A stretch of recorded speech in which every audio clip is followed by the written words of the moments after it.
Hello, welcome to SSC मसाला। ये मसाला ज़रूरी है।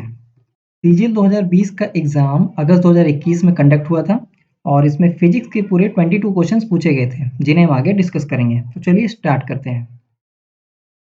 यूनिट एंड डायमेंशन से 4 क्वेश्चंस पूछे गए थे। पहला क्वेश्चन है, electron volt is a unit of dash. अब देखिए, जिसने पढ़ा नहीं होगा वो वोल्ट को देख के पोटेंशियल डिफरेंस मार देगा, लेकिन इसका आंसर होगा एनर्जी। ठीक है। तो जो एक्सेप्शनल केसेस होते हैं, यानी कि अपवाद वाले क्वेश्चन होते हैं जिसमें थोड़ा एक्सेप्शन होता है, वो एसएससी का फेवरेट है। एसएससी उसमें से क्वेश्चन पूछता है। देखिए अगला question, parsec is a unit of dash. अब जो नहीं पढ़ा होगा वो सेक देख के टाइम मार देगा सेकंड समझ के, लेकिन इसका आंसर होगा लेंथ। ठीक है। नेक्स्ट क्वेश्चन है, which of the following is the SI unit for measuring the amount of a substance. वो अमाउंट किससे मेजर करते हैं? मोल से। ठीक है। अब देखिए जो कैंडेला और केल्विन है, तो कैंडेला किसकी यूनिट है? ल्यूमिनस इंटेंसिटी की, मतलब कोई भी चीज कितनी ज्यादा चमकीली है। ठीक है। केल्विन टेम्परेचर का ऐसा यूनिट है। नेक्स्ट क्वेश्चन है, which of the following has the same dimension as that of linear momentum. तो सेम डायमेंशन के क्वेश्चन पूछे जाते हैं, तो इसका आंसर हो जाएगा इम्पल्स। ठीक है। इम्पल्स और लीनियर मोमेंटम का डायमेंशन सेम होता है। तो सेम डायमेंशन जिसके होते हैं, तो मैंने उनको कंपाइल कर दिया यहाँ पे। देखिए एंगुलर वेलोसिटी और फ्रीक्वेंसी के सेम होते हैं, मोमेंटम और इम्पल्स के सेम होते हैं। मोमेंटम मतलब लीनियर मोमेंटम ही है। ठीक है। वर्क एनर्जी के सेम होते हैं, pressure, stress and modulus of elasticity, इन तीनों के डायमेंशन सेम होते हैं। और एंगुलर मोमेंटम और प्लैंक्स कांस्टेंट के डायमेंशन सेम होते हैं। एक क्वेश्चन मोशन से था, all the non zero vectors are called. Non zero vectors को क्या बोलते हैं? Proper vectors. ठीक है। एक क्वेश्चन हीट से था, which of the following is a process in which hot less dense materials rise upward and are replaced by colder more dense materials।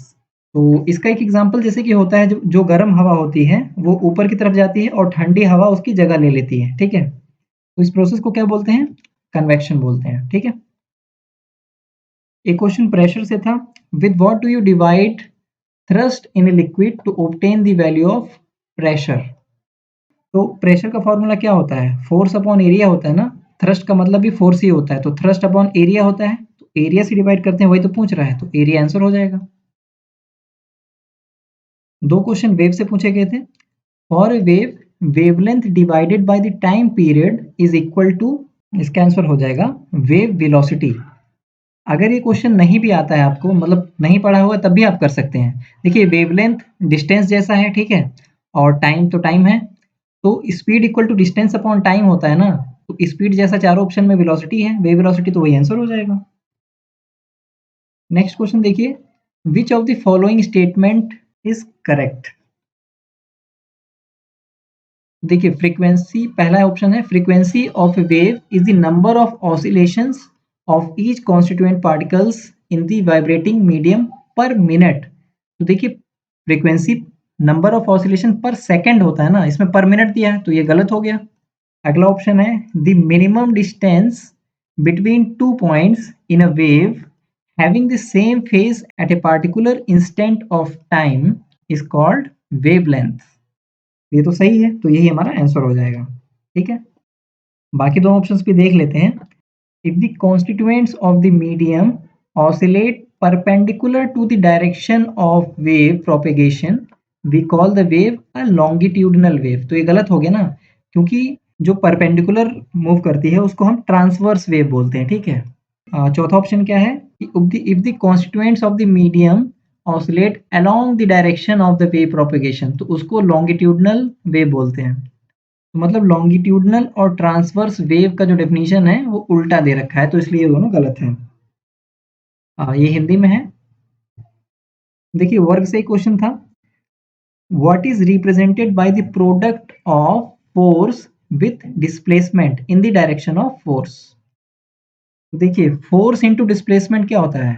Product दिया ना फोर्स और डिस्प्लेसमेंट का, तो ये वर्क होता है ना, work equal to force into displacement होता है, तो ये हमारा आंसर हो गया। एक क्वेश्चन ग्रेविटेशन से पूछा गया था, Who among the following was the first to conclude that in vacuum all objects fall with the same acceleration g and reach the ground at the same time? ये conclude किया था Galileo Galilei ने। ठीक है, अब देखिए matric system से दो क्वेश्चन थे। How many microns are there in a metre?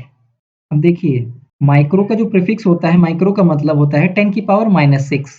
ठीक है, मतलब माइक्रो किसी के साथ लगेगा, जैसे माइक्रोमीटर होगा तो एक माइक्रोमीटर में 10 की पावर -6 मीटर होगा। ठीक है, लेकिन यहाँ पे इसका उल्टा पूछा है कि एक मीटर में कितने माइक्रोन्स होंगे, तो 10 की पावर -6 इसका उल्टा हो जाएगा, यानी 10 की पावर 6 हो जाएगा। तो देखिए 6 जीरो इसमें है ना, 10 की पावर 6 यही है, तो यही हमारा आंसर हो जाएगा। ठीक है, अगला क्वेश्चन है in terms of SI prefixes 10 की पावर -15 इज कॉल्ड। तो 10 की पावर -15 इसका प्रीफिक्स है फेम्टो का। अगर फेम्टोमीटर होता है तो एक फेम्टोमीटर मतलब 10 की पावर -15 मीटर। आपको बाकी सब भी याद होने चाहिए। बाकी जो ऑप्शंस में दिया है, अट्टो का होता है 10 की पावर -18, योक्टो का होता है 10 की पावर -24 और जेप्टो का होता है 10 की पावर -21। आगे चलते हैं। न्यूटन लॉ से एक क्वेश्चन पूछा था, dash is the external agency applied on a body to change its state of rest और यूनिफॉर्म मोशन। तो आपने न्यूटन का पहला लॉ पढ़ा होगा ना कि a body at rest will remain at rest and a body in motion will remain in motion until and unless an external force is applied on it. ठीक है, तो इसका आंसर हो जाएगा फोर्स। और वैसे भी कोई भी चीज रेस्ट या मोशन में है, तो किसी चीज को रेस्ट या मोशन में लाना है तो फोर्स लगाना पड़ेगा ना।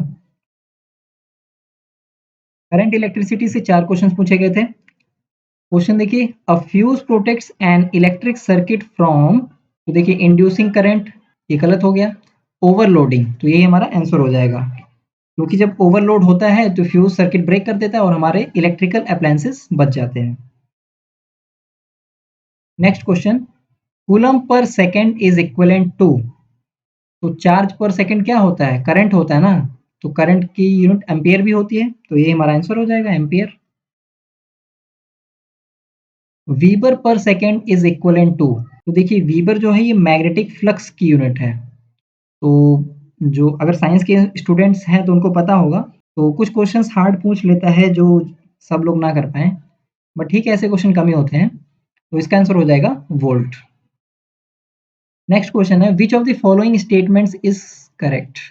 तो टू मैग्नेटिक फील्ड लाइंस में इंटरसेक्ट, तो ये तो गलत हो गया, क्योंकि दो मैग्नेटिक फील्ड लाइंस कभी भी इंटरसेक्ट नहीं करती हैं। ठीक है, दूसरा है the net magnetic flux through any closed surface is zero, तो ये बिल्कुल सही है, तो ये हमारा आंसर हो जाएगा।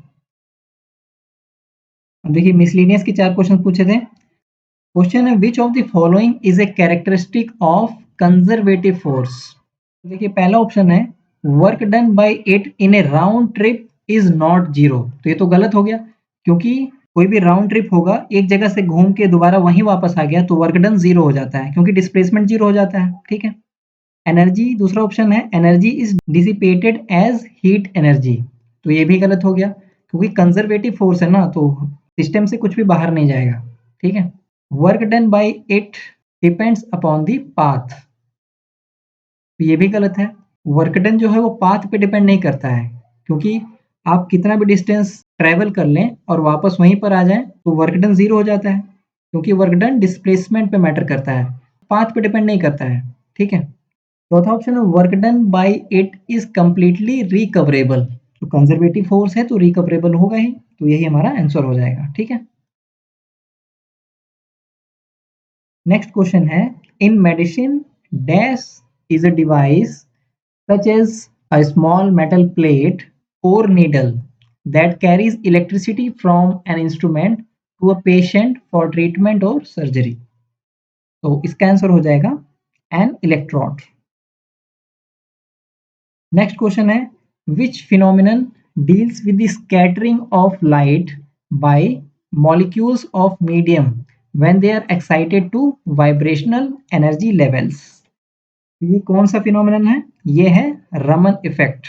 ठीक है, रमन को इसके लिए नोबेल प्राइज भी मिला था, तो आपसे पूछ सकता है नोबेल प्राइज कब मिला था? तो इसका आंसर हो जाएगा 1930 में। सीवी रमन को 1930 में नोबेल प्राइज मिला था रमन इफेक्ट के लिए। ठीक है, नेक्स्ट क्वेश्चन है, force of attraction between molecules of the same substance is called dash. तो इसका आंसर होगा कोहेसिव फोर्स। ठीक है, तो अगर सेम सब्सटेंस के बीच में मॉलिक्यूलर अट्रैक्शन है तो कोहेसिव फोर्स होता है, और force of attraction between molecules of different substance तो क्या हो जाता है, एडिसिव फोर्स। इसको याद करने का एक तरीका ये है कि जैसे कि आप फेविकोल होता है ना, तो फेविकोल पे लिखा होता है एडहेसिव। ठीक है, एडहेसिव वर्ड वहां पे लिखा होता है। तो फेविकोल किस लिए यूज होता है, फेविकोल दो अलग अलग चीजों को चिपकाने के लिए यूज होता है ना, तो वहां से रिलेट करके आप याद कर सकते हैं। ठीक है, तो दोस्तों इतने क्वेश्चन पूछे गए थे। पीडीएफ और बाकी अपडेट्स के लिए आप मेरा टेलीग्राम चैनल ज्वाइन कर सकते हैं, जिसका लिंक मैंने नीचे डिस्क्रिप्शन बॉक्स में दे दिया है। अगर लिंक काम नहीं करता है तो आप सर्च करिए एसएससी मसाला। बाकी वीडियो को लाइक एंड शेयर और चैनल को सब्सक्राइब जरूर कर लेना। तो पढ़ते रहिए, मिलेंगे अगली वीडियो में, तब तक के लिए बाय बाय।